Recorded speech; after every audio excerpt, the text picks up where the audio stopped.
liberty, and the pursuit of happiness. It means something to every American. It's a part of this document called the Declaration of Independence, which defines American culture. It shapes the way we think. It colors the lenses that we use to see the world. It's embedded into the very fabric of our identity. The Declaration of Independence, we teach it to our school children at a young age. We stand and say a pledge of allegiance to the flag that bears witness to that declaration when we're adults, and we think about it, and our lives are driven by it in the expanse from childhood to the end of our time.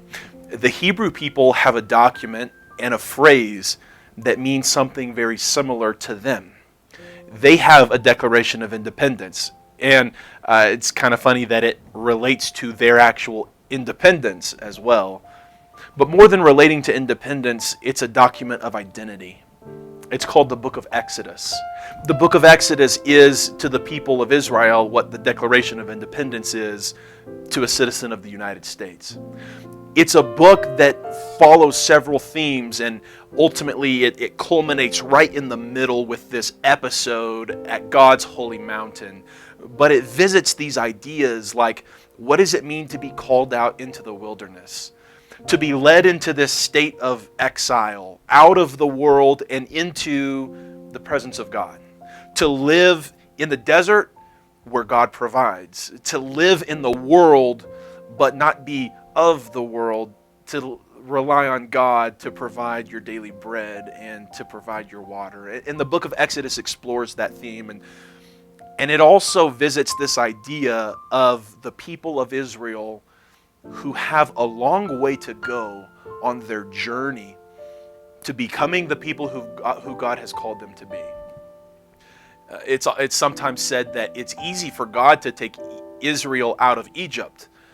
All that took was God being powerful. That's something God already is. What's hard is to take the Egypt out of Israel. That requires Israel have hearts that are willing. Hearts that are open to change and receptive to God and to His commands and His covenant. That's going to prove much more difficult. And the book of Exodus is not going to shy away from that theme either. But the warm and fuzzy feeling and the feel-good moment in the book of Exodus that is the main idea of the story as we trace it is this concept of a national identity, where the people are delivered out of slavery on one side of the sea, and the Spirit of God separates the waters of chaos in their lives to give them a firm ground to walk through safely into freedom on the other side. And God destroys the enslaver in the watery chaos, in the watery grave, so that Israel can pass out of the waters into their own freedom and national identity, where they're led to the mountain of God, Mount Sinai, and God bestows on them the title that they will wear, sometimes with great success, and other times they'll fail miserably, but they'll wear the title for the rest of their existence, Kingdom of Priests. And you see, the people of Israel will come to see themselves, because of the book of Exodus and the episode at Mount Sinai, as God's representatives, priests on behalf of the powerful, only, holy God to the nations. It's the book of Exodus that bestows identity on the nation of Israel.